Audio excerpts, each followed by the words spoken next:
Coucou tout le monde, c'est parti pour une recette de briques au thon et aux pommes de terre. Et voici la liste des ingrédients. N'oubliez pas de vous abonner à ma page YouTube pour retrouver toutes mes recettes au complet. Commencez par couper un oignon grossièrement, puis épluchez les pommes de terre pour les couper eux aussi grossièrement. Puis hachez le persil frais.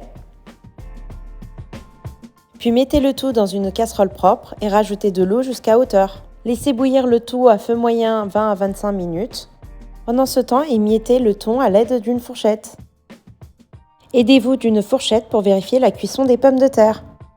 Une fois que les pommes de terre sont bien cuites, passez le tout au tamis. Puis à l'aide d'un presse-purée ou d'une fourchette, écrasez bien le tout. Une fois avoir obtenu une bonne purée, rajoutez une cuillère à café de sel. Puis rajoutez du poivre selon les goûts et surtout n'hésitez pas à goûter. Rajoutez à la préparation le thon émietté et mélangez le tout.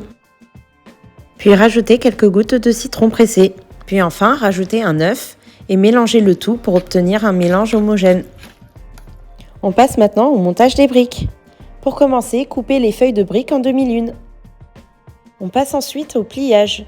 On doit commencer par d'abord plier la demi-lune sur elle-même, mettre une cuillère à soupe de la garniture à l'extrémité, puis faites le pliage tel que sur la vidéo. Il faut plier le triangle sur lui-même jusqu'à arriver à l'autre extrémité. Puis caler le petit bout de feuille restant à l'intérieur. Vous avez maintenant deux moyens de cuisson, soit en friture, soit au four. Soit laissez frire vos briques 2 à 3 minutes à feu moyen de chaque côté, ou soit au four, c'est très simple, badigeonnez vos briques d'huile d'olive ou de beurre fondu, fournez le tout à 220 degrés chaleur traditionnelle pendant 8 minutes et surtout n'oubliez pas de les retourner à mi-cuisson. Et voilà, vos briques sont prêtes à être dégustées. Bon appétit!